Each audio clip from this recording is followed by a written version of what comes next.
Ikhwan dan akhwat yang dirahmati Allah Subhanahu wa taala, pada malam hari ini kita memasuki hari yang kedua dari daurah ilmiah membahas kitab Khulasah Ta'zimul Ilmi, ringkasan dari kitab Ta'zimul Ilmi karya Syekh Saleh bin Abdullah bin Hamad Al-Utsaimin hafizahullahu ta'ala. Pada malam sebelumnya kita telah membahas tentang dua poin yang itu akan membantu kita untuk dapat mengagungkan ilmu, untuk dapat sukses dalam menuntut ilmu. Ada yang hafal dua poin tersebut beserta isinya? Atau sebahagian dari isinya?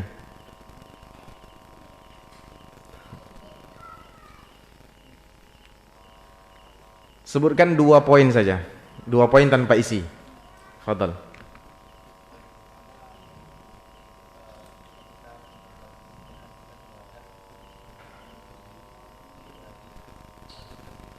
Nah.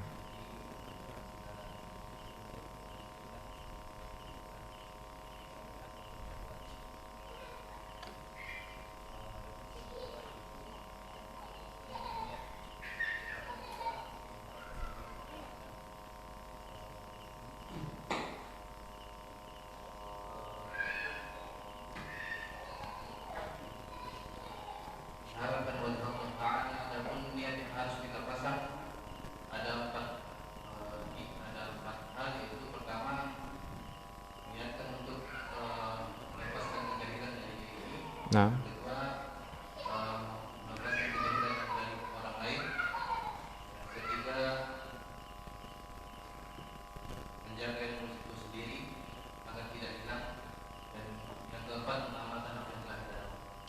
Ahsantum.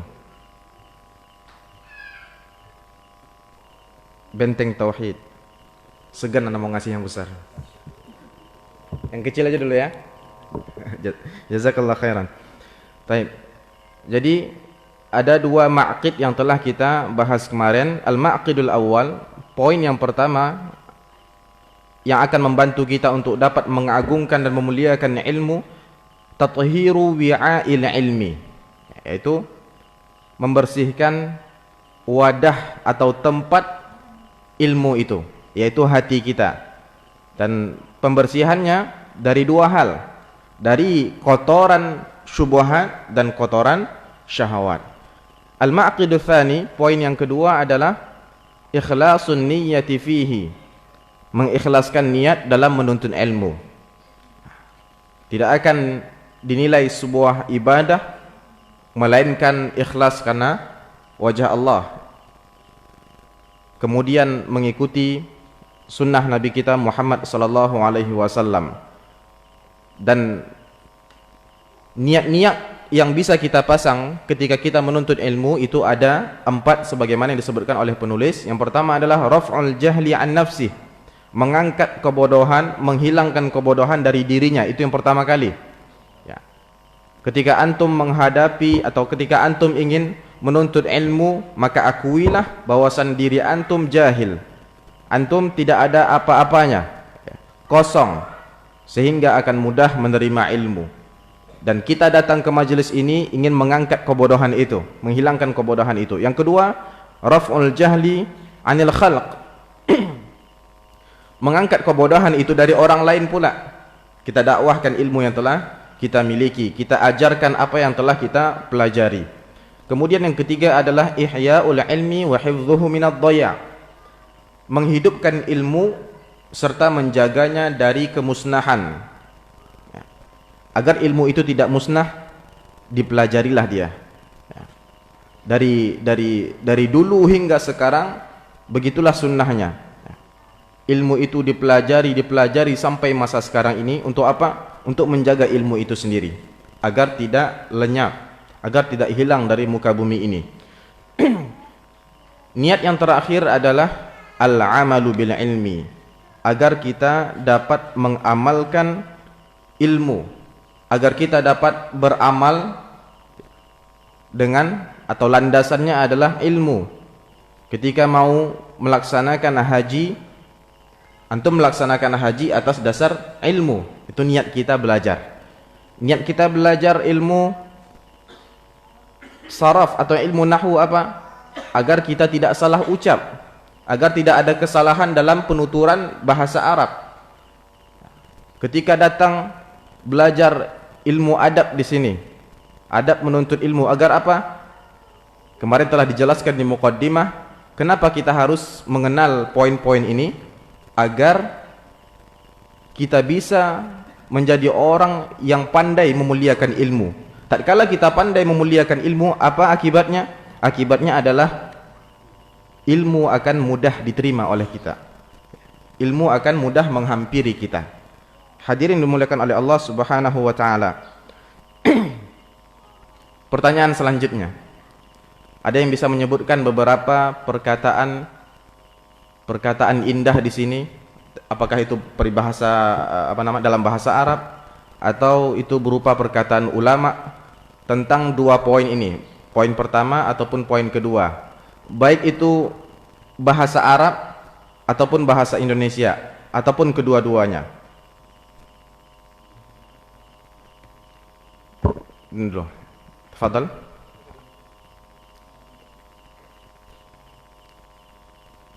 Sebutkan, misalnya kalau mau menyebutkan perkataan, ini perkataan siapa, itu antum catat ketika mendengarkan faedah atau poin yang keberapa gitu.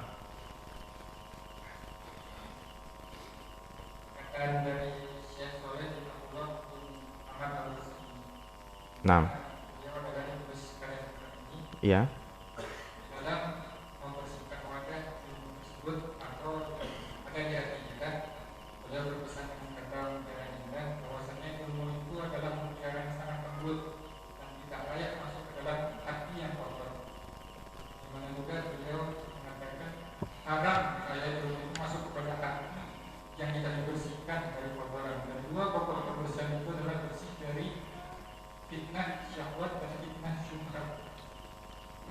Ahsantum. Nah, beliau menyampaikan pesan penulis sendiri yang mengatakan bahwasannya ilmu adalah mutiara yang sangat lembut. Fal ilmu jawharun latifun, kata Syekh, la yasluhu illa lil qalbin nadhifi.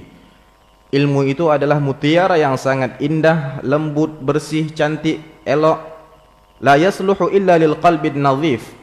Tidak layak ditempatkan kecuali di dalam hati yang bersih pula. Ahsantum.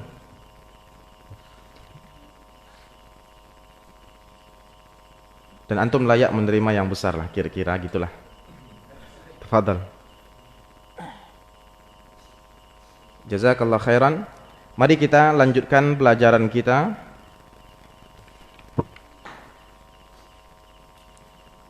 Tidak apa-apa, silakan antum nanti hafal yang lain, kita tanyakan besok atau di akhir pelajaran nanti. Al-Maqidu Thalis, kata penulis di halaman 14. Al-Maqidu Thalithu jam'u himmatin nafsi alaihi. Poin yang ketiga, agar kita dapat pandai memuliakan ilmu sehingga kita bisa berteman dengan ilmu. Ilmu mau menghampiri kita, ilmu mau menetap di dalam hati kita dengan waktu yang sangat panjang, dalam waktu yang lama, adalah jam'u himmatin nafsi alaihi, mengerahkan seluruh ambisi, hasrat, himmah, semangat kita dalam menuntut ilmu. Kalau antum adalah orang-orang yang memiliki ambisi dan hasrat, tekad yang sangat kuat, maka kerahkan itu dalam menuntut ilmu. Gunakan itu dalam menuntut ilmu. Penulis mengatakan, tujma'ul himmatu 'alal matlubi bitafaqqudi thalathati umurin. Untuk mendapatkan sesuatu yang kita inginkan, agar kita sukses di dalam menuntut ilmu, maka ambisi kita hendaklah diarahkan kepada tiga hal ini. semangat kita hendaklah diarahkan kepada 3 perkara ini. Yang pertama adalah al-hirsu ala ma yanfa'. Hendaklah kita berusaha mencapai semangat dalam hal-hal yang mendatangkan manfaat kepada kita. Famata wuffiqal 'abdu ila ma yanfa'uhu harasa 'alaihi. Tatkala seorang hamba diberi taufik oleh Allah Subhanahu wa taala untuk melakukan hal-hal yang bermanfaat baginya, maka dia akan berusaha untuk memegang itu erat-erat, untuk mempertahankan hal tersebut. Ketika antum sudah diberi taufik oleh Allah Subhanahu wa taala untuk menghafal Al-Qur'an, maka selayaknya antum harus betul-betul mempertahankan itu. Jangan sampai ada hal-hal yang bisa menyurutkan semangat antum dalam menghafal Al-Qur'an. Antum diberi taufik oleh Allah Subhanahu wa taala berupa kesemangatan untuk menghafal sebuah matan akidah misalnya. Maka seseorang yang diberi taufik untuk melakukan itu, dia akan berusaha bertahan dalam keadaan seperti itu.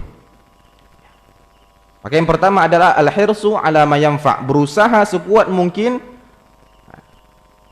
melakukan hal-hal yang bermanfaat bagi kita. Yang kedua, al-isti'anatu billahi azza wa jalla fi tahsilihi. Di situ disebutkan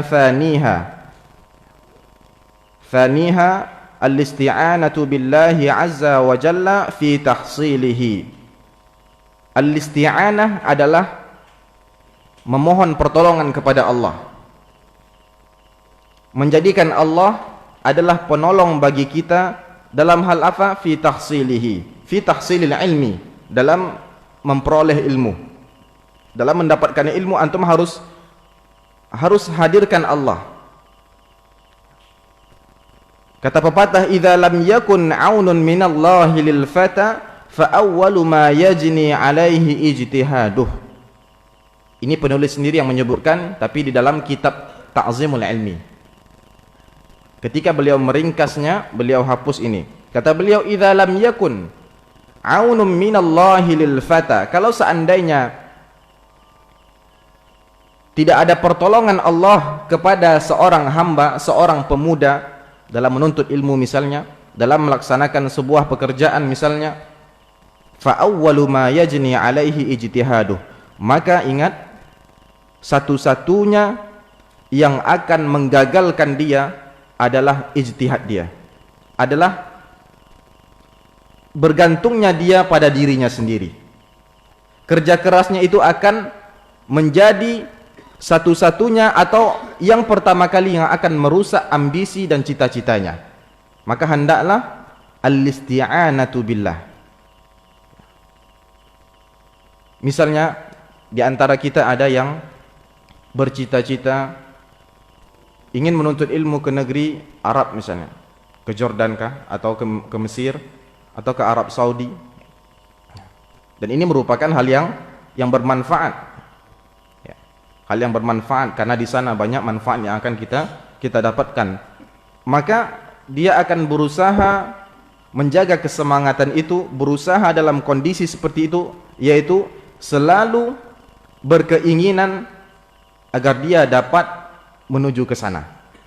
Segala cara ataupun segala jalan yang dapat mengarahkan dia ke arah sana, dia akan tempuh, dia akan lakukan. Ini permisalan yang pertama tadi, yaitu berusaha melakukan hal-hal yang bermanfaat. Kemudian jangan lupa, ya, jangan lupa untuk selalu meminta tolong kepada Allah Subhanahu wa taala. Berdoa, ya Allah, sampaikan aku ke sana jika itu baik bagiku. Ya Allah, mudahkanlah urusanku. Ya. Meminta tolong kepada Allah Subhanahu wa taala. Yang ketiga, adamul ajzi an bulughil bughyati minhu. Kata Syekh, thalithiha adamul ajzi an bulughil bughyati minhu. Tidak lemah, tidak letoy, lesu, lemas. Harus senantiasa dalam keadaan semangat untuk meraih sebuah cita-cita, meraih sebuah keinginan. Ketika antum sudah memiliki cita-cita dan pasang azam yang sangat kuat, kemudian meminta tolong kepada Allah Subhanahu wa taala, terus berdoa, kemudian selanjutnya bersabar dan jangan lemah, jangan putus asa. Kayak kerupuk yang kena air, melempem. Baru kena cobaan sedikit, baru gesekan sedikit, sudah putus semangat, sudah down, sudah futur. Ya, ada mula ajaz, yaitu tidak lemah. Wa qad jumi'at, kita kembali melihat di sini matanya, wa qad jumi'at hadhihi al-umuru thalathatu fil hadits alladhi rawahu Muslim. Dan ketiga perkara yang telah kita sebutkan tadi, itu semuanya terkumpul dalam sebuah hadis yang diriwayatkan oleh Al-Imam Muslim. Jadi penulis menyebutkan 3 perkara ini berlandaskan sebuah hadis. Apa itu? Hadis dari Abi Hurairah radhiyallahu anhu, anna Nabiy sallallahu alaihi wasallam qala, ihris ala ma yanfa'uk wasta'in billahi wala ta'jiz. Berusahalah tetap di atas hal-hal yang bermanfaat. Berusahalah agar selalu melakukan hal-hal yang bermanfaat bagimu. Wasta'in billah, sambil kamu meminta pertolongan kepada Allah Subhanahu wa taala dalam melakukan itu. Wala ta'jiz, dan janganlah kamu lemah. Saudara-saudari yang dirahmati Allah Subhanahu wa taala, kita sebagai makhluk Allah, akuilah bahwasannya kita lemah. Oleh karenanya, dalam menggapai cita-cita, dalam meraih sebuah keinginan, jadikan Allah satu-satunya penolong bagimu. Jangan lupakan itu. Qala al-Junaidu rahimahullahu ta'ala, berkata Al-Imam Al-Junaid, Al-Imam Al-Junaid itu berada pada abad yang ketiga. Beliau lahir pada tahun 221 Hijriah, wafat pada tahun 297 Hijriah. Dari 221 Hijriah, wafat pada tahun 297 Hijriah. Beliau mengatakan, ma talaba ahadun syai'an bijiddin wa sidqin illa nalah, fa illam yanalhu kullahu nala ba'dahu. Beliau mengatakan, tidaklah seseorang meminta sesuatu bijiddin, dengan kesungguhan, wasidqin, dan kejujuran, illa nalahu, kecuali dia akan dapat menggapainya. Orang yang menginginkan sesuatu, memiliki cita-cita, kalau seandainya cita-citanya, keinginannya dia capai dengan kesungguhan dan dia jujur dalam kesungguhan dan dalam keinginannya itu, maka insya Allah dia akan menerimanya, akan menggapai cita-cita itu. Fa illam yanalhu kullahu nala ba'dahu, meskipun dia tidak menerima atau mendapatkan semuanya, maka dia akan mendapatkan meskipun sebahagian.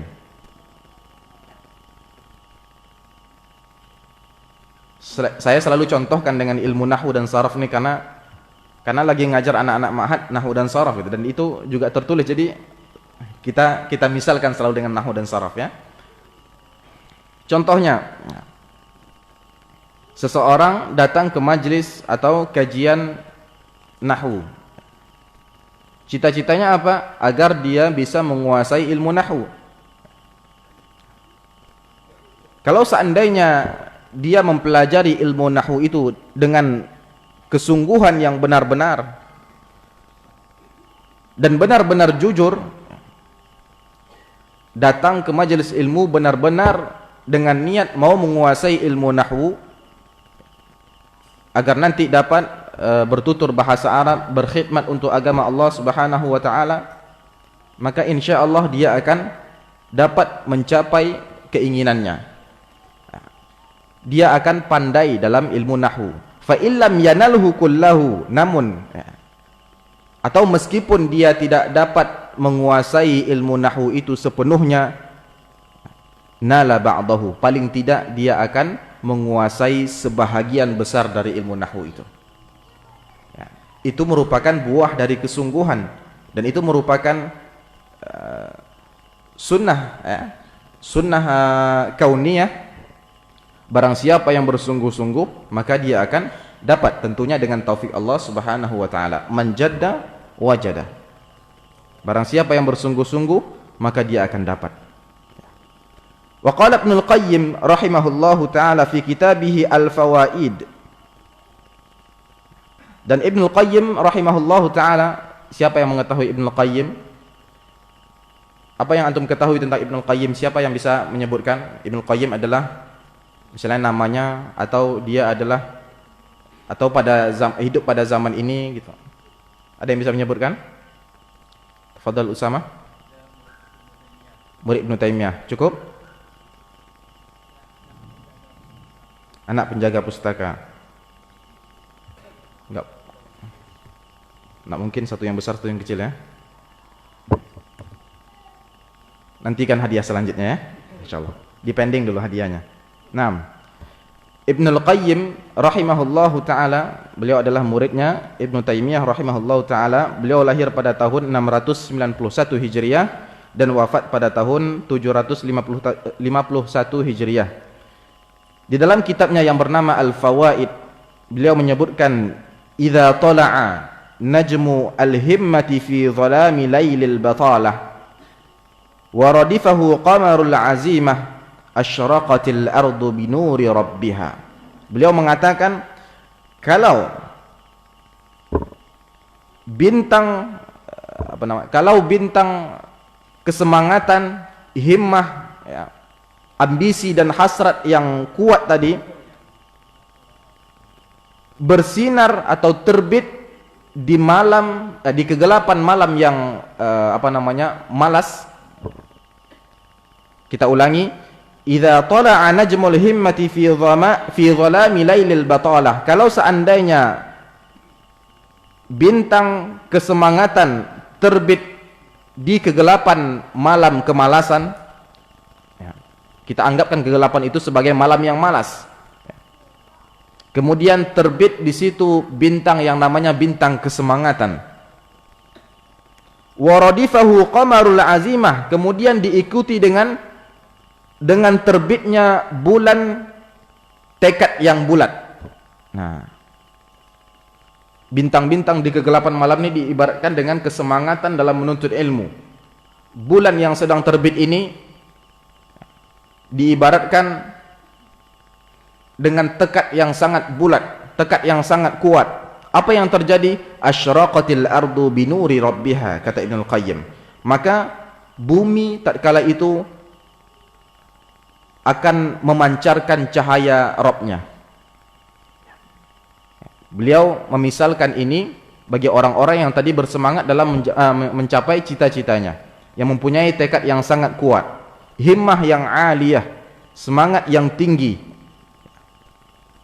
Dan dikatakan juga dalam pepatah bahasa Arab, al-jaddu bil jiddi wal hirmanu bil kasal. Keberuntungan akan didapatkan dengan kesungguh-sungguhan, wal hirmanu bil kasal, dan kerugian, kegagalan akan diterima oleh sebab kasal, malas. Fansab tusib an qaribin ghayatal amal, maka bersungguh-sungguhlah, maka kamu akan mendapatkan cita-citamu, keinginanmu, an qaribin, dalam waktu yang dekat. Dikatakan juga ijhad wala taksal, bersungguh-sungguhlah dan jangan malas, wala taku ghafilan, dan janganlah kamu lalai. Fanadabatul uqba liman yatakasal, karena penyesalan itu bagi orang-orang yang bermalas-malasan. Saudara-saudari yang dirahmati Allah Subhanahu wa taala, maka seorang penuntut ilmu hendaklah dia selalu memiliki tekad dan semangat yang tinggi. Jangan lemah ya. Dan yang menjadi ambisi dia adalah ilmu, bukan makanan, minuman, ranjang, tempat tidur, asik tidur saja. Kemudian dia mengatakan ana talibul ilmi. Di media sosial dia asik debat saja. Sudah mendebat ustadz, senior, doktor, kemudian di bawah dia bilang ana tuwailibul ilmi.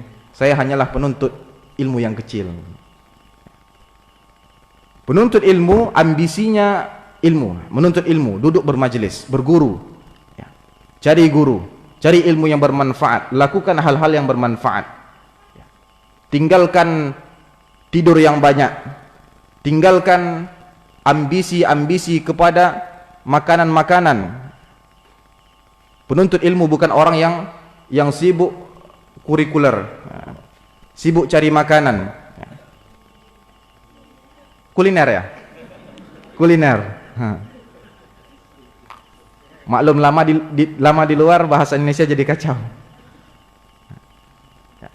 Kemudian kata Syekh di dalam kitab Ta'zimul Ilmi, apa kata beliau? Wa man ta'allaqat himmatuhu bimat'amin aw malbasin aw ma'kalin aw mashrabin lam yashumma raihatal ilmi. Barang siapa yang kesemangatan dia selalu ada pada mat'am, makanan, au malbas, pakaian. Nah, kalau pakaian namanya apa? Sibuk mencari fashion ya. Dia tunggu itu Ramayana kapan ada diskon, Robbani kapan ada keluaran yang baru, Pustaka Muslim kapan mendatangkan sirwal-sirwal yang cantik kan gitu. Itu saja ya. Di scroll terus beranda Facebook itu untuk mencari fashion, untuk mencari madu hutan siapa yang enak gitu kan, kurma ajwa siapa yang murah dan sebagainya. Au ma'kalin, atau selalu menggantungkan kesemangatannya padahal makanan ya. Apa tadi namanya? Kuliner ya. Hari-hari pikiran dia adalah makanan. Apa makanan yang enak di Sebanga nih kan? Apa yang enak di sini sampai luput dari menuntut ilmu kan gitu. Dan lebih parahnya di mana-mana dia mengakui bahwasan dia penuntut ilmu, namun di majelis ilmu tidak kita temukan. Sibuk dengan pakaian, sibuk dengan makanan, sibuk dengan minuman, au masyrabin, dengan minuman ya. Apa kata Syekh? Yang kesemangatannya hanya pada hal-hal ini, lam yashumma raihatal ilmi, dia tidak akan mencium bau ilmu itu. Dia tidak akan pernah mencium aromanya ilmu. Kenapa? Ilmu itu perlu kesungguh-sungguhan. Ilmu itu cahaya Rabb. Harus dicapai dengan kesungguh-sungguhan, bukan sesuatu seperti pengakuan atau sifat malas atau sikap setengah-setengah. Datang pada hari ini, besok malas. Gurunya kurang mantap menyampaikannya gitu kan. Materinya agak berat gitu. Semua materi akhirnya berat bagi dia. Belajar durusul lughah berat, belajar ilmu saraf berat. Padahal yang kita gunakan semua buku pemula gitu. Kemudian Syekh mengatakan wa'lam bi anna al-ilma laysa yanaluhu. Ini belum tidak di buku ya, tidak di buku ini. Wa'lam bi anna al-ilma laysa yanaluhu man hammuhu fi mat'amin aw malbasi. Beliau mengulang perkataan tadi saja, dan ketahuilah bahwasannya ilmu itu tidak akan diterima man hammuhu fi mat'amin aw malbasi. Orang-orang yang semangatnya hanya dalam masalah makanan, pakaian. Faharis litablugha fihi hafdhan wafira wahjur lahu tibal manami wa ghallisi. Maka hendaklah engkau bersemangat dalam mencapai ilmu ini agar mendapatkan sesuatu yang besar, ilmu yang banyak, dan jauhi yang namanya tidur enak. Penuntut ilmu tidurnya tidak banyak, maka hijrahlah dari hal ini. Dari apa? Dari tidur enak. Maka semakin seseorang lari dari yang namanya kelezatan-kelezatan, dari yang namanya enak, maka akan semakin mudah ilmu itu masuk ke dalam jiwanya. Ya. Makanya kadang saya mendapat makna ini di kenyataan yang saya lihat, bahwa biasanya di luar negeri sana selalu orang Indonesia yang lebih berprestasi dari orang-orang ASEAN lainnya, bisa dikatakan seperti itu. Kenapa demikian? Mungkin orang Indonesia sudah terbiasa susah. Contohnya misalnya di Mesir, kita ke kuliahan harus menunggu bus atau bus yang tertulis situ 80 coret, kadang seperempat jam menunggu, kadang setengah jam. Sampai di bus kita harus berdiri tegak, musim panas hidung di ketiaknya orang tinggi, seperti itu. Sampai sana di kuliah kita sudah ngantuk. Kenapa? Perjalanan panjang, macet dan sebagainya. Kesungguhan orang Indonesia itu ada karena mereka sudah terbiasa. Rata-rata yang ke sana adalah anak pesantren kan gitu. Sudah biasa ditempa demikian. Kalau kita lihat orang-orang ASEAN lainnya, jarang yang kita lihat mereka ada di bus. Keluar dari rumah langsung taksi.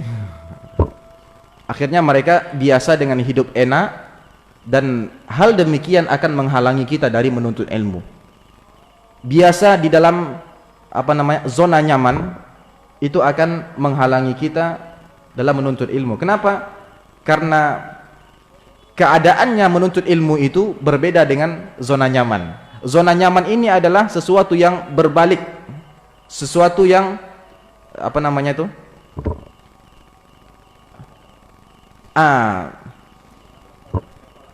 bertolak belakang. Menuntut ilmu itu keadaan yang bertolak belakang dengan zona nyaman.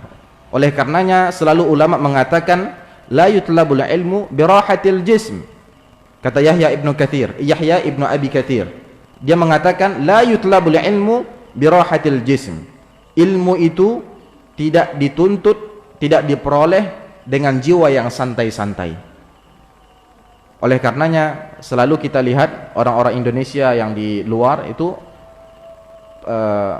dapat nilai jayyid misalnya, itu sudah biasa, nggak ada wah gitu. Tapi maaf ya, kalau saya lihat orang-orang yang yang orang ASEAN lainnya dapat makbul saja buat kenduri langsung buat kenduri, doa selamat. Kenapa? Syukur kali, jarang yang dapat makbul gitu. Dan juga kebanyakan nanti yang mengajar-ngajar mereka, membimbel mereka itu adalah orang-orang Indonesia. Mereka sudah tahu mau lari kemana mereka kalau seandainya ingin bimbingan, larinya ke orang Indonesia. Saya tidak ingin meninggikan seseorang dari seseorang, cuma ini kenyataan yang dapat saya pelajari dari sini tadi, bahwasannya orang yang terbiasa dengan zona nyaman, ya, duduk di sebuah ruangan yang harus ada AC-nya. Kalau seandainya nggak ada AC, nggak bisa duduk. Menuntut ilmu harus duduk di kursi yang cantik, ya. Kalau tidak bisa, pinggangnya mudah sakit. Orang-orang seperti ini akan sulit untuk mendapatkan ilmu, ya. Kita dengarkan azan Isya, kemudian kita akan melanjutkannya setelah Isya.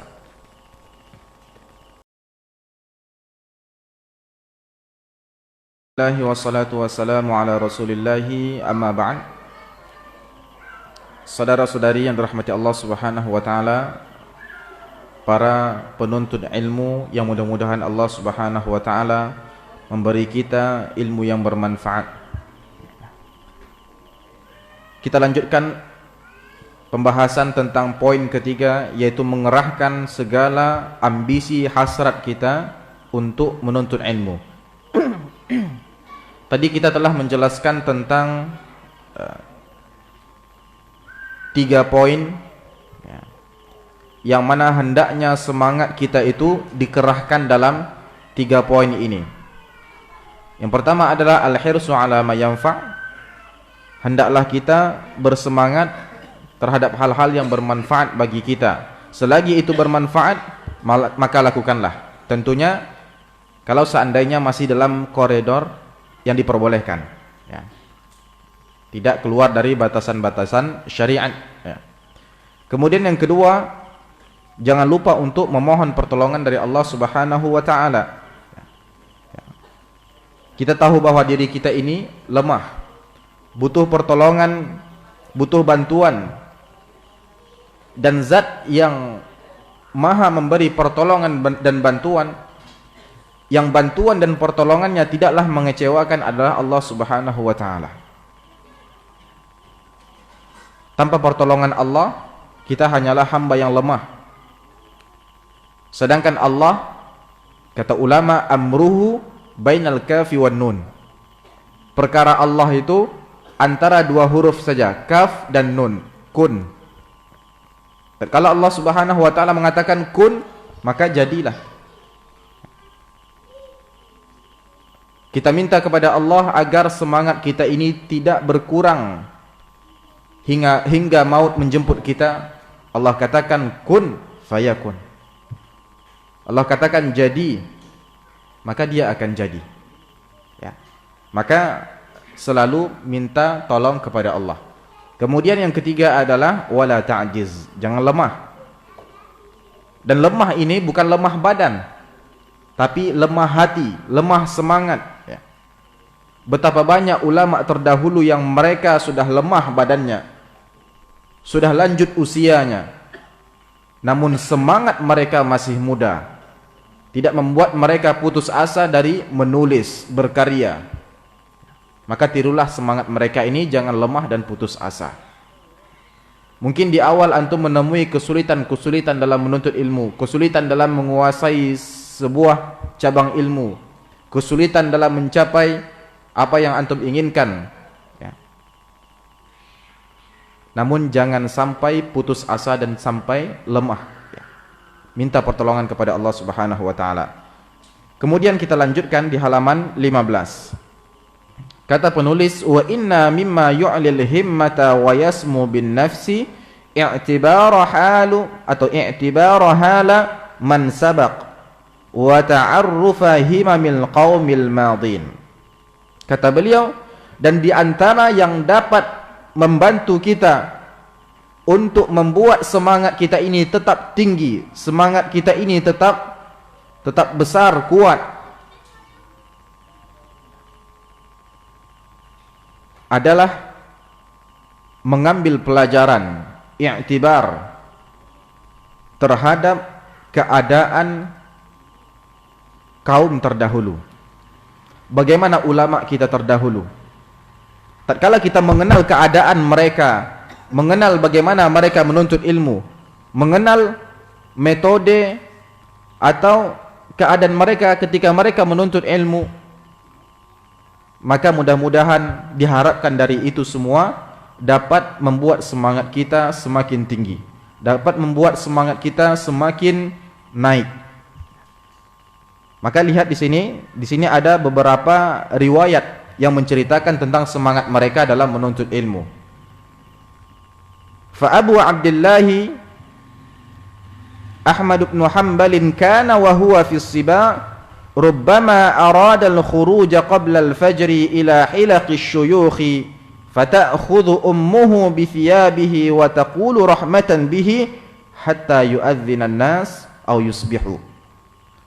Abu Abdullah, salah seorang imam yang diikuti Imam Ahmad bin Hanbal, tatkala itu beliau masih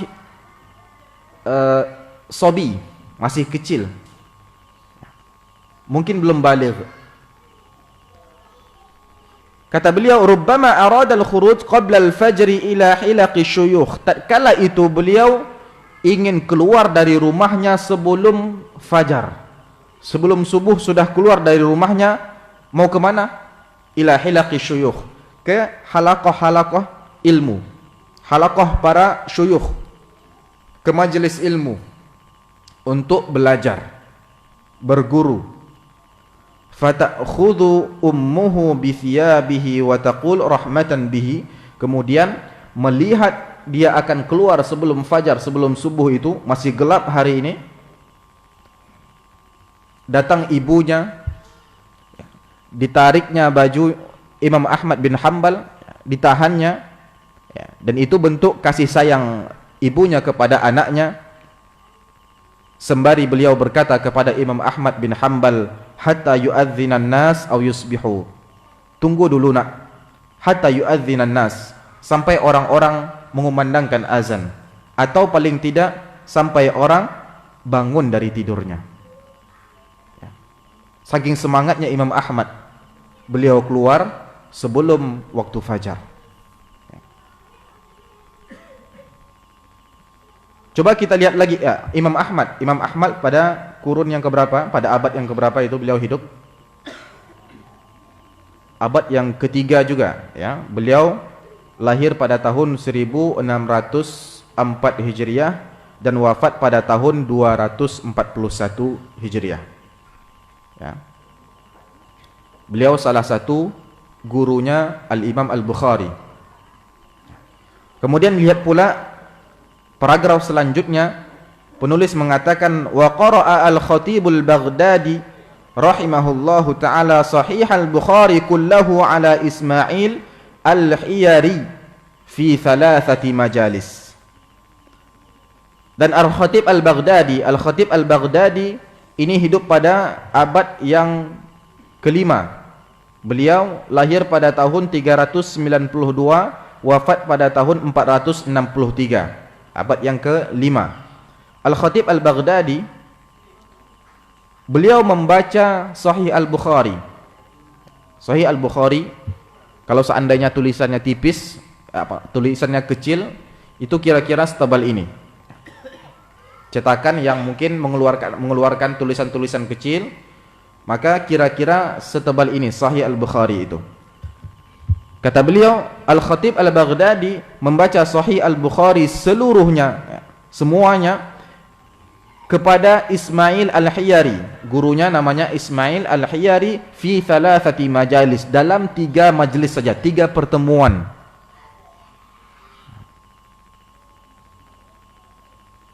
Kita baru berapa tuh ya? 5 pertemuan nahwu saja baru 3 lembar itu. Beliau membaca Sahih Al-Bukhari dalam 3 majelis saja. Anak ma'had kita bukan karena mereka tidak semangat, cuma waktunya sudah diatur kan gitu. Untuk sorof cuma 2 jam gitu, 1 jam gitu. Nah, beliau saking semangatnya, beliau tamatkan Sahih Al-Bukhari dalam 3 majelis. Kemudian disambung di situ, perhatikan, ithnani minha fi lailataini min waqti salatil maghribi ila salatil fajri. 2 majelis itu kapan? 2 majelisnya pada 2 malam. 2 malam itu dari waktu salat maghrib sampai subuh. Dari maghrib sampai mau masuk salat subuh. Ya. 2 malam berturut-turut seperti itu, 2 majelis. Wal yaumul tsalits, kemudian hari ketiganya, majelis yang ketiganya, min dhahwatin nahari ila salatil maghrib wa minal maghribi ila tulu'il fajri, yaitu sebelum tengah hari, kira-kira waktu duha, dari kata duha, dhahwah ya, kira-kira jam 9 atau jam 10 seperti itu ya. Hari ketiga atau majelis ketiganya, beliau membaca kepada gurunya Sahih Al-Bukhari ini untuk menamatkannya pada waktu sebelum tengah hari tiba sampai waktu maghrib. Kemudian setelah salat maghrib disambung lagi sampai matahari terbit. Kemudian khatam Sahih Al-Bukhari, membacanya. Apa kata atau komentar Al-Imam Az-Zahabi, Al-Hafiz Az-Zahabi? Al-Hafiz Az-Zahabi ini hidup pada tahun 673 sampai 748. Beliau adalah ahlul hadis dari kalangan mutaakhirin, ya, yang belakangan ini, ya, pada zamannya Ibnu Hajar rahimahumallah. Apa komentar beliau mendengar riwayat Al-Khatib Al-Baghdadi tadi? Qala adz-Dzahabi fi Tarikhil Islam, tidak ada tertulis di sini. Al-Hafiz Az-Zahabi mengatakan itu di dalam kitabnya Tarikh Al-Islam, itu kira-kira kitab tebalnya seginilah, berjilid-jilid, ya, berjilid-jilid tentang sejarah Islam. Beliau mengatakan wa hadza syai'un la a'lamu ahadan fi zamanina yastati'uhu. Ini merupakan sesuatu perkara yang saya tidak mengetahui apakah ada ahli atau orang dari zaman saya yang mampu melakukannya. Bahkan dia mengatakan saya tidak mengetahui ada seorang pun dari zaman saya yang mampu melakukannya. Beliau melihat hal itu terlalu berat, menghatamkan Sahihul Bukhari dalam 3 majelis. Dan Al-Khatib Al-Baghdadi yang membuat dia dapat melakukan itu apa? Himmahnya aliyah, semangatnya sangat tinggi. Kalau semangat sudah tinggi, kata pepatah Arab, idza sadaqal azmu wadahas sabil. Kalau semangat, tekad sudah bulat, sudah jujur, maka jalannya akan terang, akan jelas, ya, dengan memohon kepada Allah tabaraka wa taala. Kemudian paragraf selanjutnya, cerita selanjutnya tentang Abu Muhammad Ibnu Taban, wafat pada tahun 371 Hijriah. Wa kana Abu Muhammadin Ibnu Taban awwala ibtidaihi yadrusul laila kullahu. Abu Muhammad Ibnu Taban pada waktu pertama kali dia belajar menuntut ilmu, yadrusul laila kullahu, dia belajar pada waktu malam, sepenuh malam itu dia gunakan untuk belajar. Sepanjang malam dia gunakan untuk belajar. Fakanat ummuhu tarhamuhu, sama kayak ibunya Imam Ahmad tadi, sangat menyayanginya. Saking sayangnya, ya, kadang ibu kita iba melihat kita melakukan hal tersebut. Wa tanhahu 'anil qira'ati bil lail. Akhirnya ibu Abu Muhammad juga melarang anaknya untuk membaca atau agar tidak membaca pada malam hari. Fakana ya'khudul misbaha wa yaj'aluhu tahtal jafanah. Masih dengar? Maka apa yang dilakukan Abu Muhammad, karena dia tahu ibunya sangat sayang kepada dia dan mau melarangnya untuk membaca pada malam hari, maka dia ambil lampu atau pelita tahu ya? Pelita, dia ambil pelita atau lampu yang dapat menerangi pada malam hari itu, yang biasa dia gunakan untuk belajar. Kemudian dia letak tahtal jafanah. Jafanah itu mangkok yang sangat besar. Dia letak di atas, di dalam mangkok yang sangat besar. Jadi mangkok itu seperti ini, dia balikkan, dia masukkan lampu di dalam mangkok itu. Kemudian wa yatadhaharu bin naumi, kemudian dia pura-pura tidur. Anaknya tatkala ibunya datang, dia pura-pura tidur. Fa idza raqadat, tatkala ibunya telah tidur, akhrajal misbaha wa aqbala 'ala dars. Dia keluarkan lagi itu lampu, kemudian dia melanjutkan belajarnya. Begitu semangatnya Abu Muhammad At-Tabban. Nah. Maka hadirin rahmati Allah Subhanahu wa taala, kata Syekh, fakun rajulan rijluhu 'ala thara thabitah. Maka jadilah engkau seseorang yang kakinya kokoh di atas tanah, akan tetapi hamatu himmatihi fawqa thuraya samiqah, akan tetapi semangatnya tergantung di atas bintang kejora sana. Kaki boleh di atas bumi, tetapi cita-cita, keinginan, semangat digantungkan di atas bintang kejora sana. Semangat yang tinggi. Jadilah orang yang seperti ini. Wala takun syabal badani asyabal himmah, kata Syekh, kata penulis. Dan janganlah engkau menjadi orang yang syabal badan, badannya itu pemuda, tapi asyabal himmah, tapi semangatnya, ambisi, hasrat dan tekadnya orang yang sudah beruban, orang yang sudah tua, ya. Wala takun syabal badani asyabal himmah. Janganlah jadi orang yang badannya badan pemuda tetapi semangatnya semangat syuyukh, orang-orang tua. Lemah, kecil. Fa inna himmatas sadiqi la tashib. Karena sesungguhnya semangatnya orang-orang yang jujur menuntut ilmu itu la tashib, tidak pernah beruban, tidak pernah surut, ya, selalu di atas. Hendaklah semangat kita selalu di atas, tinggi, jangan sampai surut, jangan sampai beruban, sebagaimana ungkapan penulis, ya. Biasanya uban itu bagi orang-orang yang sudah tua kan. Maaf bagi kalau orang-orang muda di sini ada yang beruban, ya. Biasanya uban itu ada pada orang tua, makanya selalu diibaratkan uban itu adalah orang yang sudah tua. Mari kita lihat lagi bagaimana orang tua, ya, orang tua yang sudah berumur senja tetapi semangatnya semangat muda.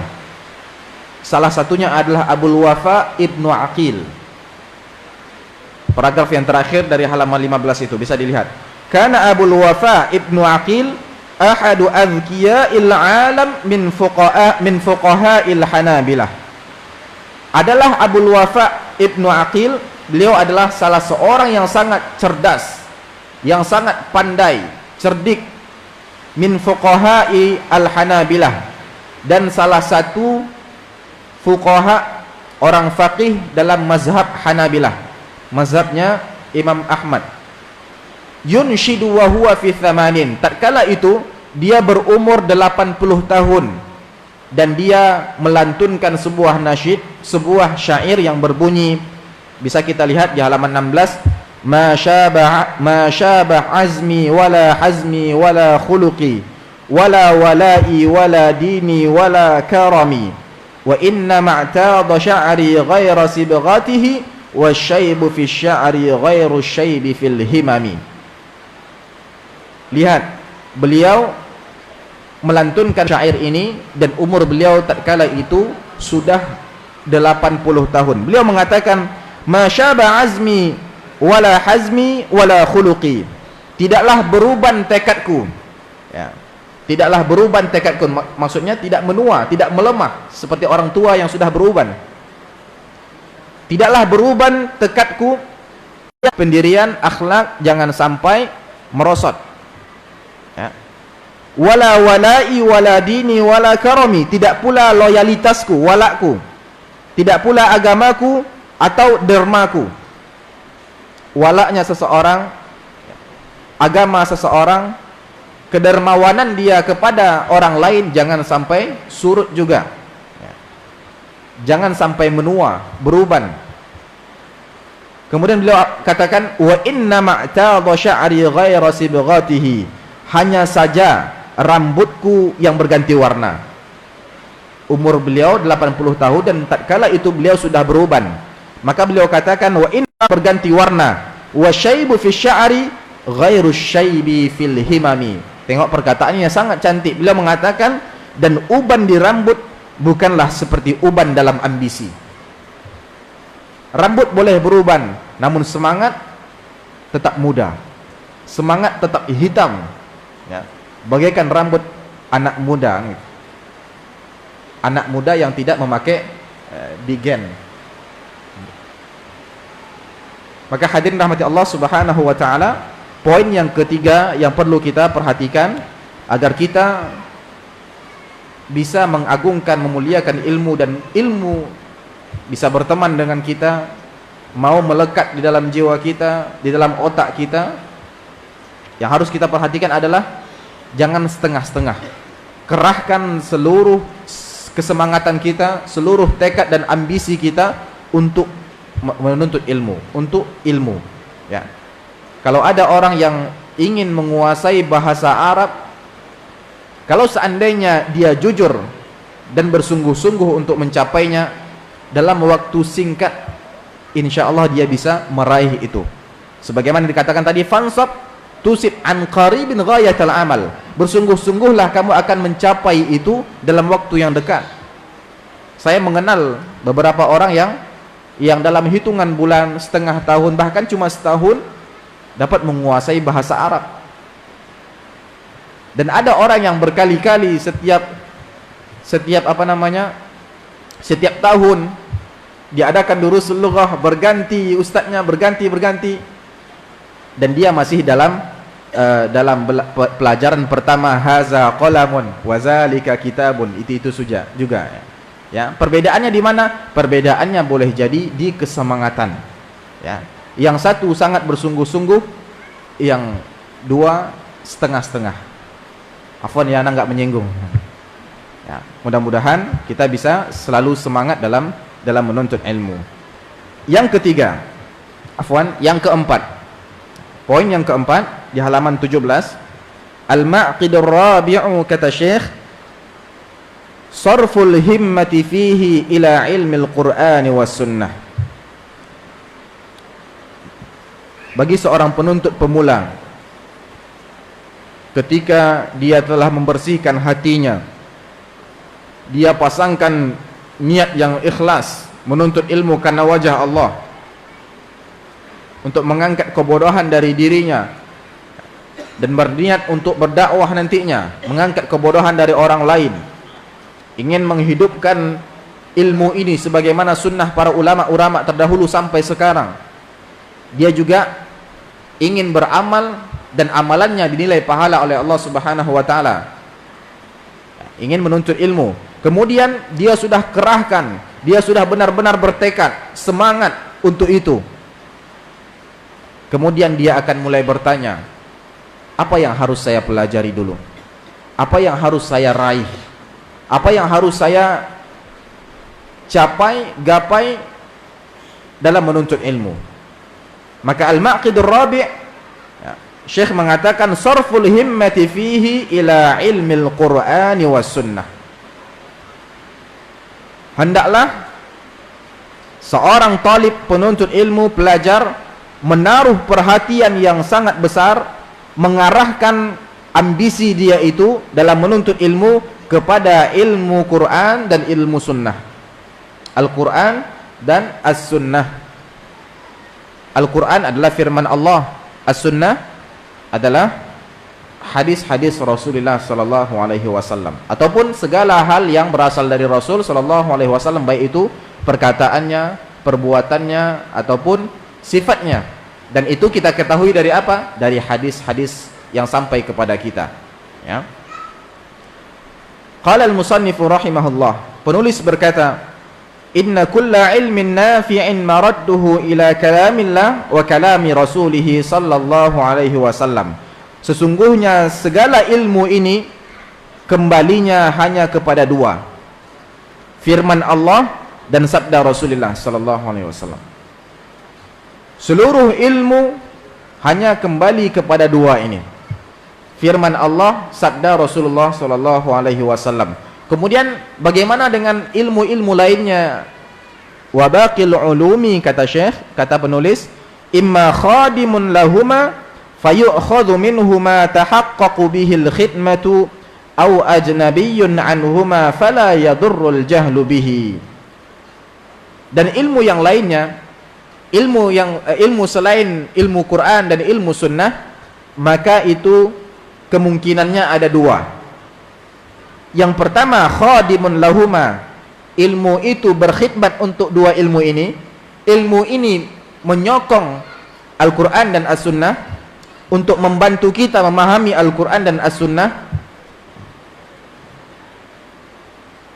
Atau ilmu itu ajnabiyun, ilmu itu ilmu asing, maksudnya adalah tidak ada kaitannya dengan Quran dan As-Sunnah.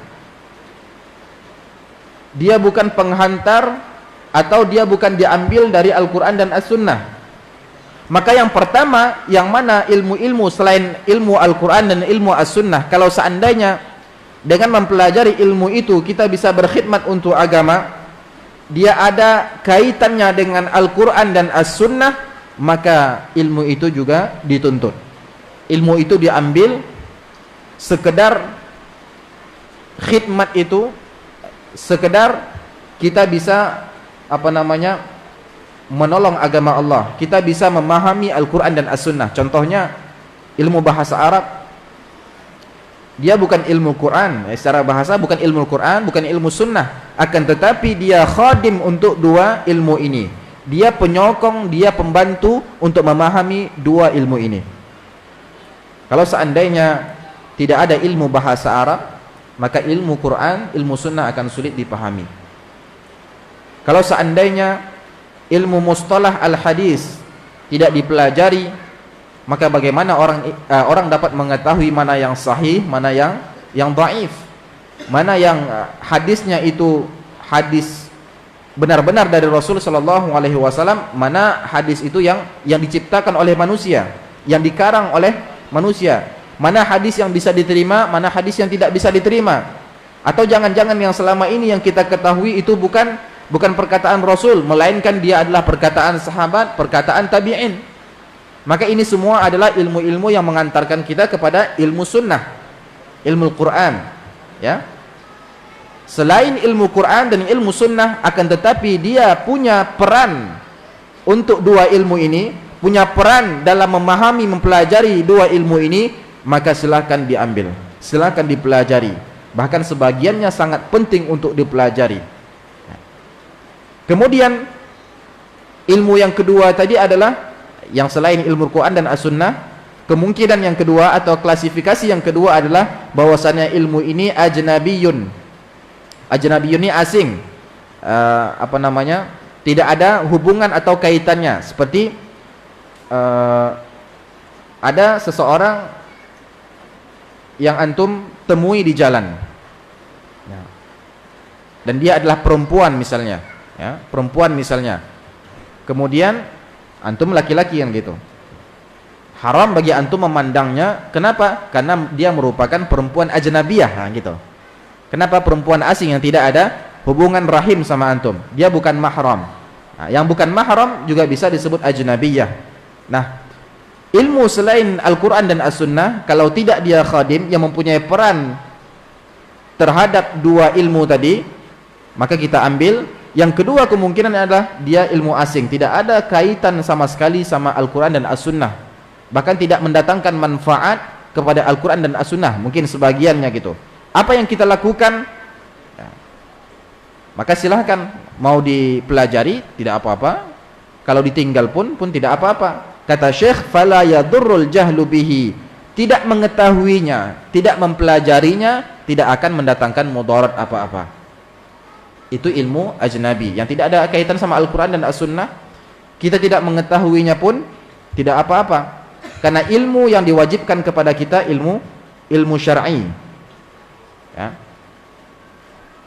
Tatkala Rasulullah sallallahu alaihi wasallam bersabda, talabul ilmi fariidatun ala kulli muslim, menuntut ilmu itu diwajibkan atas setiap muslim dan muslimah tentunya. Maka ilmu ini bukan ilmu duniawi, ilmu ini ilmu syar'i, ya, ilmu syar'i. Setiap kata-kata ilmu di dalam Al-Quran dan As-Sunnah, maka itu kembali kepada ilmu syar'i dan bukan ilmu duniawi. Maka salah ada seseorang yang memotivasi teman atau saudaranya agar menuntut ilmu duniawi, kemudian dia gunakan hadis ini. Salah, ya. Menggunakan hadis ini untuk memotivasi orang lain agar mendalami ilmu duniawi, ini salah, ya. Karena yang diwajibkan kepada kita adalah ilmu syar'i. Adapun ilmu yang tidak syar'i, ilmu yang tidak ada kaitannya dengan agama Al-Quran dan As-Sunnah, maka kalau seandainya itu ada manfaatnya bagi agama kita, ya, maka manfaatnya baik, digunakan dengan baik, maka akan baik. Kalau seandainya digunakan untuk hal-hal yang buruk, maka juga akan buruk. Kita tidak mengetahui hal tersebut, tidak akan mendatangkan mudarat bagi kita, tidak berdosa. Lihat,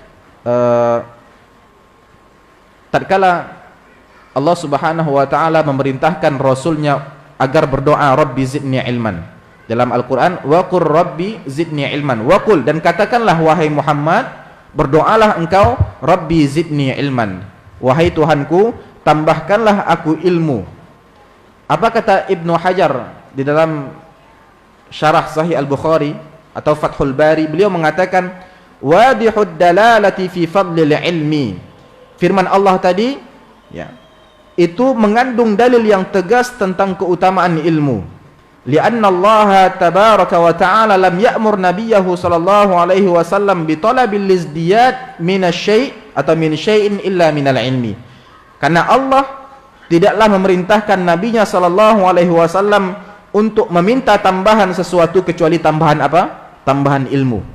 Itu satu-satunya yang diperintahkan Allah untuk meminta tambahan, yaitu tambahan ilmu. Kemudian beliau mengatakan wal muradu bil ilmi al ilmu syar'i alladhi yufidu ma'rifata ma yajibu 'alal mukallafi min amri ibadatihi wa muamalatihi wal ilmi billahi wa sifatihi wa ma yajibu lahu minal qiyami bi amrihi wa tanzihihi 'anil naqais.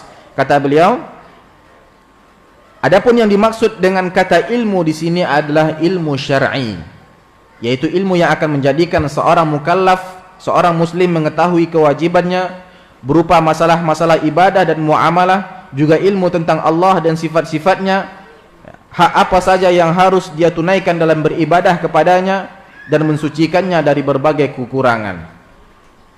Jadi yang ilmu-ilmu selain ilmu Quran dan ilmu sunnah yang tidak ada kaitannya dengan dua ilmu ini, maka tidak mengetahuinya tidak apa-apa, tidak mendatangkan mudarat. Tapi kalau seandainya antum tidak mengetahui ilmu-ilmu misalnya selain ilmu Al-Quran dan As-Sunnah yang itu ada kaitan dan peran untuk memahami Al-Quran dan As-Sunnah, bagi seorang da'i itu sangat aib. Bagi penuntut ilmu bahkan itu juga aib kalau tidak mengetahui. Maka rajinlah mendatangi majelis-majelis ilmu seperti ini, terutama kajian kitab, kajian taksili, untuk apa namanya, kajian yang mendasar.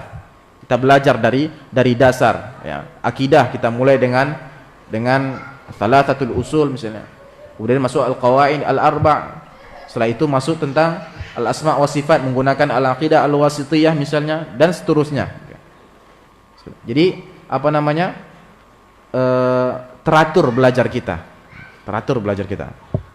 Mari kita lihat lagi. Wa ma ahsana, kata penulis di paragraf yang kedua, wa ma ahsana qaula Iyadin al-Yahsubi fi kitabihi al-Ilma' al-ilmu fi aslaini la ya'duhuma illa al-mudillu 'anit tariqil lahibi ilmul kitabi wa ilmul athari allati qad usnidat an tabi'in an sahibi. Kata beliau, kata penulis, dan sungguh sangat indah perkataannya Iyad al-Yahsubi yang beliau katakan di dalam kitabnya bernama Al-Ilma'. Beliau mengatakan al-ilmu fi aslaini la ya'duhuma illa al-mudillu 'anit tariqil lahib. Ilmu itu ada atau terdapat pada dua pokok, pada dua dasar. La ya'duhuma illal mudil. Tidaklah orang menyia-nyiakan dua ilmu ini, melainkan dia akan tersesat. Dia akan menjadi orang-orang yang tersesat. Maksudnya adalah apa namanya, hidup tanpa arah. Anit tariqil lahibi, dia akan tersesat dari jalan yang terang, jalan yang lurus, kata Syekh. Apa dua asal atau dua pokok itu? Dua ilmu itu apa? Ilmul kitabi wa ilmul athari allati qad usnidat an tabi'in an sahibi, yaitu ilmul kitab, yaitu ilmul Quran. Yang kedua ilmul athar, ilmu asar ya. Asar ini bisa kita apa namanya, maknakan sebagai riwayat-riwayat ya. Ilmul asar allati qad usnidat an tabi'in an sahibi, riwayat-riwayat yang disandarkan kepada tabi', seorang tabi'in, atau kepada seorang sahabat. Berarti ilmu apa itu? Ilmu hadis ya. Ilmu hadis tatkala ada sebuah riwayat dikatakan situ qala sahabiyyu anna Rasulullah sallallahu alaihi wasallam atau inna Rasulullah sallallahu alaihi wasallam, ini merupakan hadis, ya, ilmu hadis. Maka ilmu itu terdapat pada dua pokok, ilmu Quran atau ilmu kitab, kemudian ilmu athar atau ilmu hadis. Kemudian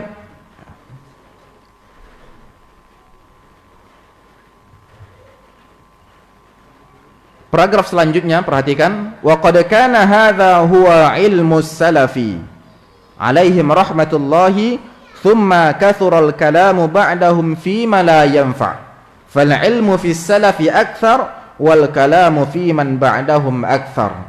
Indah sekali perkataan penulis ini.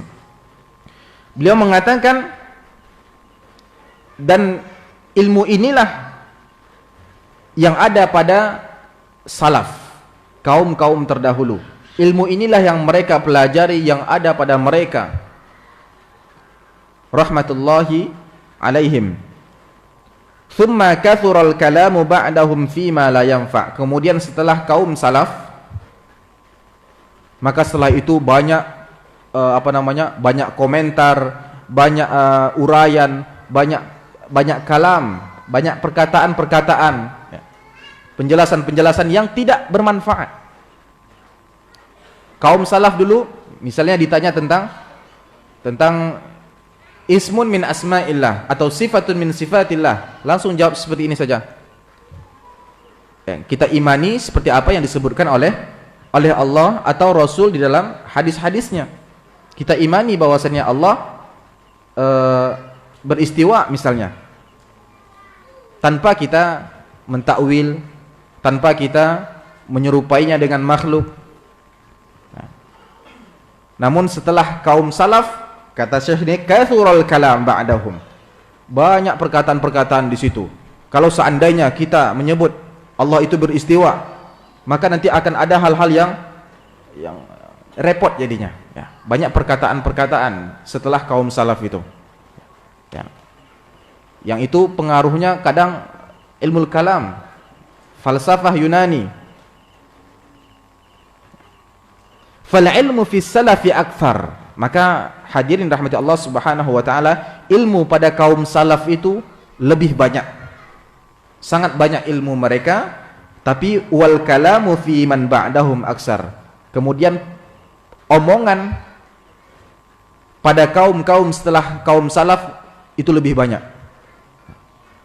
Pada kaum salaf yang banyak adalah ilmunya, yang datang setelah mereka yang banyak apa? Omongannya, ya.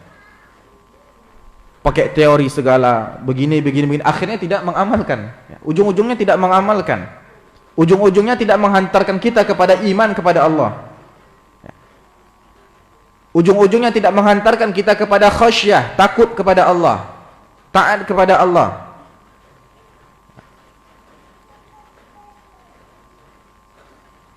Kalau seandainya Allah itu beristiwa, maka dia sama-sama makhluk, makhluk juga beristiwa. Kalau seandainya kita katakan Allah mempunyai dua tangan seperti manusia dong. Kalau seandainya Allah seperti manusia, maka tidak layak dikatakan Tuhan, karena Tuhan dia ghaniyun 'anil makhluk, tidak butuh kepada makhluk, dia berlepas diri pada makhluk. Kalau seandainya dia seperti ini, maka seperti ini. Nah, itu yang kalam tadi, yang dimaksud dengan perkataan-perkataan tadi sangat banyak, ya. Kaum salaf dulu, mereka saking imannya mereka langsung makanya tidak kita temukan misalnya tentang istiwa tadi tidak ada satupun yang bertanya gitu. Kaifa yastawillah, itu kan enggak ada yang bertanya seperti itu. Bagaimana Allah beristiwa? Kok bisa gitu? Enggak ada yang memikirkan ke situ tadi, itu enggak ada gitu. Oh, kalau Allah beristiwa sama seperti makhluk dong. Enggak ada yang sempat berpikir seperti itu, ya. Makanya kata Imam Malik, was-su'alu anhu bid'ah, dan bertanya tentang itu bid'ah, karena memang tidak ada zaman dahulu, enggak ada yang bertanya gitu. Adanya zaman sekarang, ba'da salaf baru ada, ya. Ba'da salaf baru ada. Mudah-mudahan anak tidak dipenjara karena ini. Baik, siapa itu salaf? Mungkin dari kita belum ada yang belum tahu siapa itu salaf. Apa sih maksud dari as-salaf itu? Siapa salaf menurut para ulama? Nah, ini suatu pembahasan. Siapa salaf menurut para ulama? Menurut para ulama, salaf itu adalah secara bahasa, salaf itu adalah kaum-kaum terdahulu, orang-orang yang mendahului, kan gitu. Yang terdahulu. Siapa mereka menurut para ulama? Mereka adalah sahabat, tabi'in. Tabi'in adalah yang datang setelah generasi sahabat, yang berguru kepada sahabat, yang melihat sahabat dalam keadaan mereka beriman sampai mereka mati. Kemudian setelah tabi'in, ada tabi'in, pengikut para tabi'in tadi, yang berguru kepada tabi'in tadi, yang melihat tabi'in tadi hidup. 3 generasi ini menurut para ulama mereka lah as-salaf, kaum terdahulu, 3 generasi terbaik yang Rasul sallallahu alaihi wasallam katakan khairul quruni qarni. Sebaik-baik kurun, sebaik-baik generasi adalah orang-orang yang hidup pada generasi saya ini. Kalau Rasul mengatakan itu, siapa yang hidup bersama mereka, sama beliau? Para sahabat radhiyallahu anhum. Tsummal ladzina yalunahum. Kemudian yang setelah sahabat, yaitu pengikut para sahabat, kita sebut sebagai tabi'in. Tsummal ladzina yalunahum, kata Rasul. Kemudian setelahnya lagi, setelahnya para tabi'in, kita sebut tabi'in, pengikutnya para tabi'in. Mereka inilah kaum salaf, yang mana kita diperintahkan untuk beragama sebagaimana mereka beragama, untuk memahami ilmu Al-Quran tadi, ilmu sunnah tadi, sebagaimana pemahamannya mereka. Ya, kita berusaha untuk mempraktekkan tata cara agama ini sebagaimana yang mereka praktekkan, karena mereka langsung yang melihat, para sahabat yang langsung melihat Rasul. Kemudian setelah itu dilihat langsung oleh para tabi'in. Para tabi'in melihat langsung dari para sahabat. Kemudian tabi'in melihat langsung dari para tabi'in. Nah, di dalam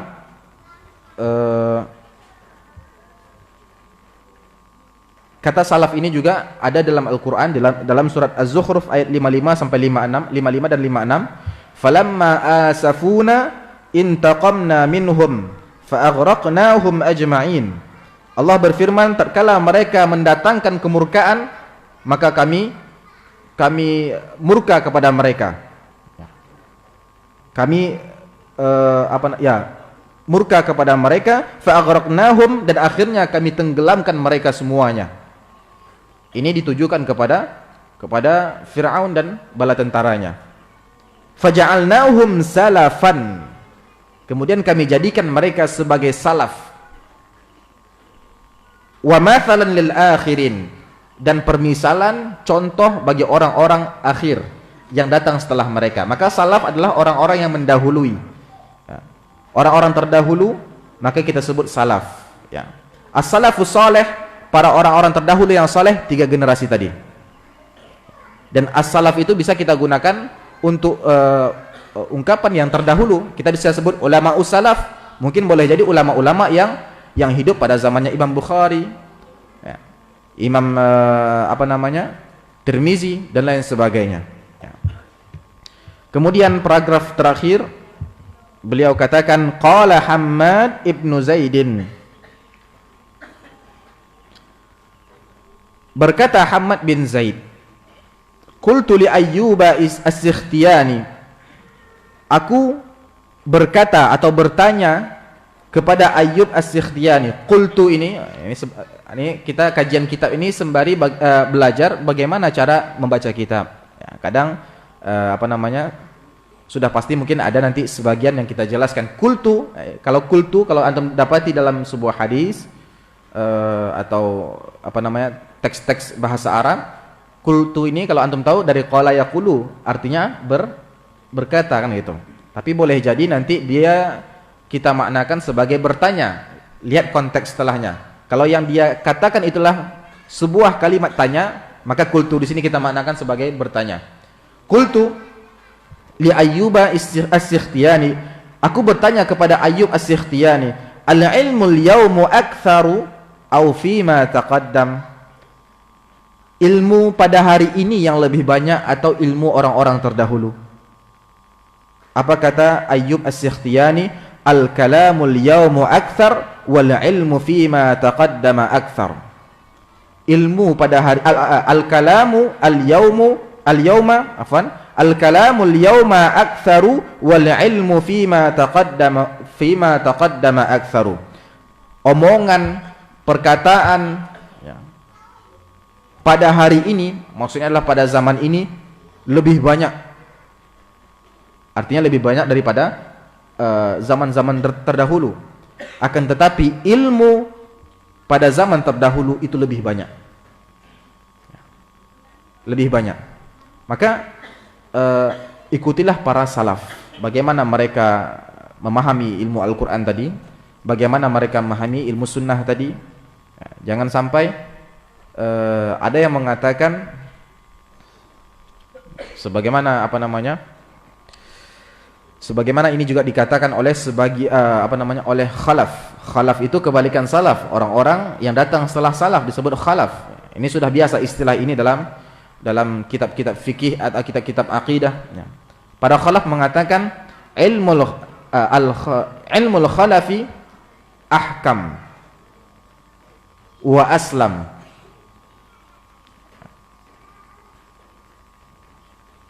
Mereka mengatakan ilmu khalaf, orang-orang yang belakangan itu lebih bijaksana, lebih bijak dan lebih selamat. Mampukah kita mengatakan ilmu kita itu lebih baik daripada ilmunya Abu Bakar radhiyallahu anhu, daripada Ibnu Abbas radhiyallahu anhuma? Mereka adalah kaum salaf. Tatkala misalnya Ibnu Abbas menafsirkan sesuatu dan beliau terkenal dengan ahli tafsir dari kalangan sahabat. Beliau telah menafsirkan sesuatu, kemudian kita langkahi tafsir beliau dan mengatakan tafsiran kita lebih bijak? Tidak, ya. Maka beragamalah sebagaimana para salaf terdahulu beragama, ya. Bahkan mereka yang mengatakan seperti ini kadang mengakui, ya. Ini saya pelajari dulu. Sebenarnya agak khawatir ngomongnya itu. Ilmu khalafi ahkam, kata mereka. Ilmu khalaf itu lebih bijak, mungkin karena metode dan omongan yang sangat panjang tadi, yang mana akhirnya kembali ke titik awal gitu. Metodenya banyak itu, ya. Seperti pembagian Al-Quran kepada al-kalamul lafzi dan al-kalamul ma'ni. Dijelaskan al-kalamul lafzi ada ini. Akhirnya kembali ke titik itu juga, untuk mengatakan bahwasannya Al-Quran itu tidak makhluk. Al-Quran tidak makhluk, seperti itu dan sebagainya. Nah, kadang mereka mengatakan ilmu khalafi ahkam wa ilmu salafi aslam. Ilmu orang terbelakang ini lebih bijak, tetapi ilmu salaf itu lebih selamat. Namun mereka mengatakan ini mereka lebih memilih yang bijak. Apa gunanya bijak kalau tidak selamat? Nah, kita katakan ilmu salaf ahkam wa aslam, lebih bijaksana dan lebih selamat, ya. Bagaimana tidak? Rasul sebelum beliau meninggal pesannya adalah itu. Nanti wasatara ikhtilafan katsira. Nanti ketika kalian hidup di zaman kalian akan melihat perbedaan yang sangat banyak. Perbedaan seperti ini sudah diramal oleh Rasul, tentunya itu melalui wahyu Allah. Kemudian apa solusi yang beliau bagi kepada kita? Alaikum bisunnati, hendaklah kalian memegang sunnahku, wa sunnatil khulafa'ir rasyidin al-mahdiyyin min ba'di, dan sunnahnya para khulafa'ir rasyidin. Khulafa'ir rasyidin ini khalaf atau salaf? Salaf, orang-orang terdahulu tentunya, para sahabat, ya. Addu 'alaiha bin nawajid, gigit erat-erat sunnah itu, gigit erat-erat sunnah itu, ya. Jadi yang disuruh sunnah yang Allah perintahkan atau Rasul perintahkan untuk kita memegangnya kokoh dengannya, yaitu ilmunya mereka. Kemudian datang orang belakangan mengatakan peganglah ilmu aku karena lebih bijak, gitu. lebih mantap teorinya gitu kan. Ya. Lebih mensucikan Allah dari hal-hal yang tidak patut kita sandarkan kepadanya, kononnya seperti itu. Al-Maqidul Khamis kita sambung besok. Udah pada terkejut semua nengok jam. Al-Maqidul Khamis kita sambungkan besok. Mungkin sudah pada lemah ya akibat makan daging tadi. Kita istirahat dulu karena ayyamut tasyrik ayyamu aklin wa syurbin wa dzikrillah kan. Kalau sudah capek keluar dalil itu. Ustaz, ayyam tasyrik adalah hari-hari makan, hari-hari minum, hari-hari zikir Ustaz. Nah, kita kurangi waktunya sampai jam 9 hari ini. Nah, kemarin sampai setengah 10 ya, hari ini sampai jam 9 supaya antum setelah ini berzikir. Entah itu berzikir di masjid atau di sarir atas tempat tidur. Insyaallah besok kita akan masuk ke pembahasan poin kelima, kemudian poin keenam. Kalau ada waktu kita masuk ke poin yang ketujuh. Ya. Jangan kabur, pembahasan semakin mantap, semakin enak nih gitu. Meskipun penyampaian kadang kurang ini, tapi bersabarlah ya. Man lam yadhuq dhullat ta'allumi sa'atan tajarra'a dhullal jahli tula hayatih. Kata Imam Syafi'i, barang siapa yang tidak sabar dengan susahnya menuntut ilmu, barang sesaat saja, dia tidak sabar sesaat saja, sebentar saja. Tajarra'a dhullal jahli tula hayatih. Yang akan dia dapati apa? Kebodohan selamanya. Sedikit-sedikit sedikit susah langsung tinggalkan. Nah, ini kebiasaan nih. Sedikit susah langsung tinggalkan. Akhirnya tidak ada satupun kitab yang khatam. Padahal sudah 5 tahun, 6 tahun mengaji. Tidak ada satupun yang khatam. Kenapa? Sedikit susah, nggak mau nahan gitu. Nah, perlu diketahui menuntut ilmu memang susah. Memang susah. Nggak ada satupun yang ulama yang mengatakan mudah. Makanya setiap pesan-pesan mereka itu apa? Agar semangat kita tinggi, agar bersabar dalam menuntut ilmu ini.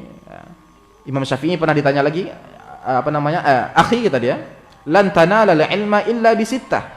Kamu tidak akan mendapatkan ilmu kecuali dengan 6 perkara. Apa itu? Sa'umbika an tafsiliha bibayan, kata Imam Syafi'i. Saya akan beritahu secara terperinci. Yang pertama, hirsun. Tadi tetap di atas keinginan antum. Semangatnya tetap ya. Tidak pernah surut. Wajtihadun, hirsun, wajtihadun, kesungguh-sungguhan. Kemudian apa lagi? Hirsun, zakaun duluan, zakat dulu, kecerdikan, kepandaian. Wajtihadun, kesungguh-sungguhan. Selanjutnya, wasuhbatu ustadzin. Nah, harus berguru kepada seorang ustadz. Nanti ada pembahasan ini, yang kelima ini tentang berguru nanti. Watulu zamanin, sepanjang masa, menuntut ilmu sepanjang masa. Imam Ahmad ketika ditanya sampai kapan mau membawa tinta, kata beliau ma'al mahbarah ilal maqbarah, bersama tinta ini sampai ke liang lahat. Yahya ibn Abi Katsir juga mengatakan la yutlabul ilmu bi rahatil jism, ilmu itu tidak diperoleh dengan jiwa yang santai-santai. Ada juga yang mengatakan al-ilmu yahtaju ila sabri Ayyub. Ilmu itu perlu kesabarannya Nabi Ayyub.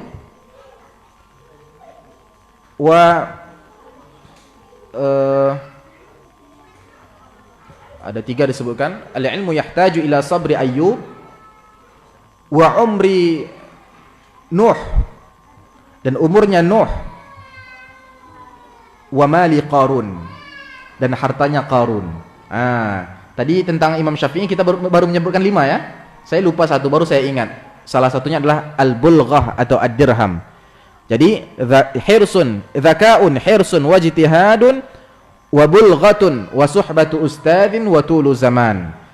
Kecerdasan, kepandaian, ya, semangat, sungguh-sungguh, kemudian dirham. Memang nuntut ilmu itu juga kadang butuh duit. Jangan mau sikit-sikit gratis terus gitu. Maunya modul gratis terus gitu. Ya. Kalau nggak gratis nggak datang ke majelis ilmu. Ini salah. Karena memang butuh itu. Memang butuh duit juga kadang.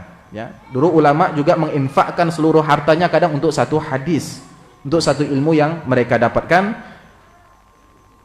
Kalau ada yang mau bertanya 5 menit. Maaf atas panjangnya waktu.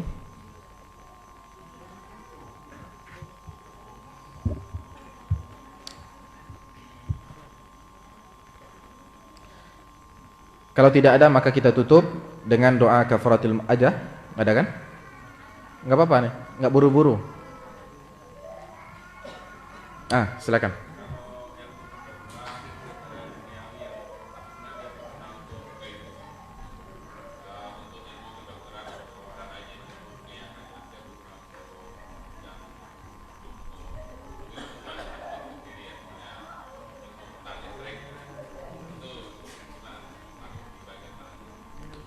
Ilmu tentang listrik itu banyak manfaatnya itu, ana rasa gitu kan. Dia bisa menerangi teman-teman belajar bisa diterangi dengan listrik gitu. Ada apa namanya? Listrik mati, satu-satunya mungkin yang bisa memperhatikan, mengamati dan untuk diislah, diperbaiki orang yang belajar listrik tadi kan gitu. Ada manfaatnya. Ya, ada manfaatnya. Apalagi atau bahkan sekedar hanya untuk mencari nafkah. Ya, untuk mencari pekerjaan, dan itu juga terpuji. Namanya mencari nafkah juga diperintahkan kan gitu.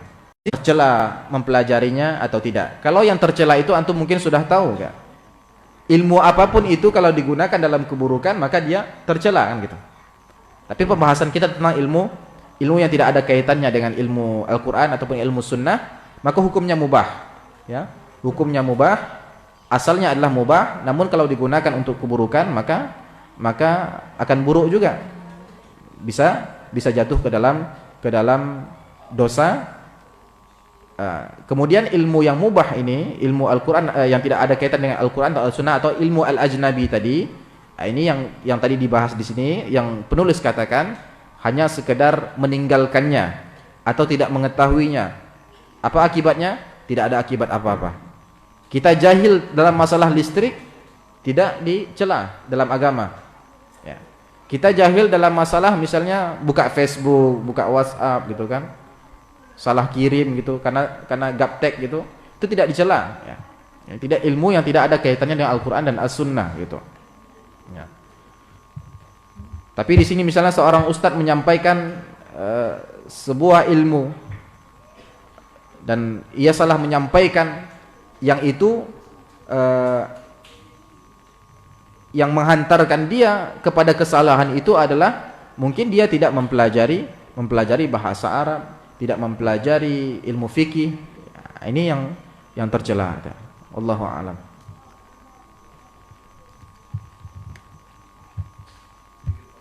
Ya, fadhal.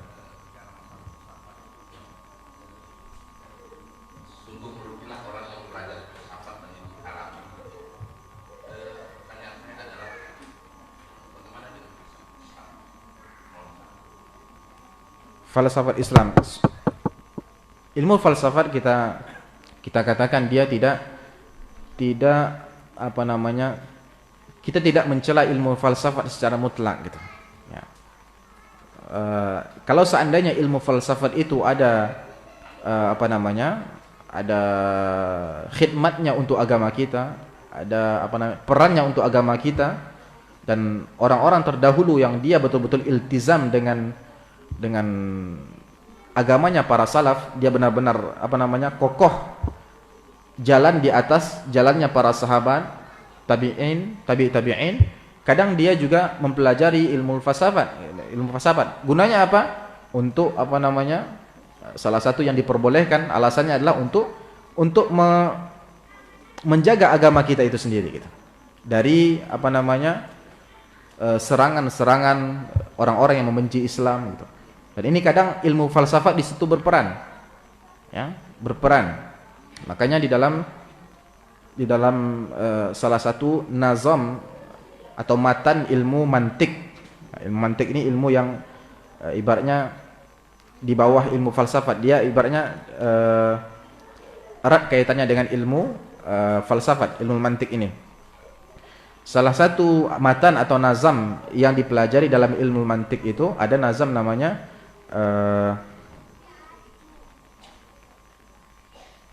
sebelum ini saya ingat, setelah selesai saya ngomong saya lupa.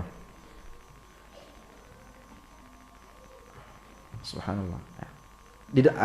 Intinya dalam nazam itu disebutkan tentang perbedaan pendapat ulama tentang mempelajari ilmu mantik atau ilmu falsafat. Ada yang mengharamkan secara mutlak, ada yang mengatakan mubah secara mutlak, kemudian pertengahannya, dan ini yang kita pegang bahwasanya kalau seandainya digunakan ilmu falsafat itu, ilmu mantik dalam hal-hal yang bermanfaat, salah satunya adalah untuk menjaga agama kita sendiri, ya, membantah pemikiran-pemikiran orang-orang pemikir, katanya kan gitu. Maka ini adalah tujuan yang baik dan itu diperbolehkan, ya. Karena tujuan dia tidak untuk mengotak-atik agama sebagaimana orang-orang khalaf yang kita katakan tadi, yang mana omongannya banyak gitu kan. Omongannya banyak yang tidak menghantarkan mereka kepada beragama atau taat, takut kepada Allah. Nah, seperti itu. Dan di antara yang mengharamkan secara mutlak adalah Al-Imam An-Nawawi dan Al-Imam Ibnu Salah. Ya. Imam Nawawi merupakan imam besar dalam mazhab Syafi'i. Ya. Beliau mengharamkan secara mutlak ilmu mantiq seperti itu. Wallahu a'lam. Seperti itu. Oke, kita tutup ya, karena malam sudah larut. Kita membaca doa kafaratul majlis. Subhanakallahumma wa bihamdika asyhadu an la ilaha illa anta astaghfiruka wa atubu ilaik. Kita ingatkan di antara adab menuntut ilmu adalah datang tepat waktu. Besok datang tepat waktu ya. Assalamualaikum warahmatullahi wabarakatuh.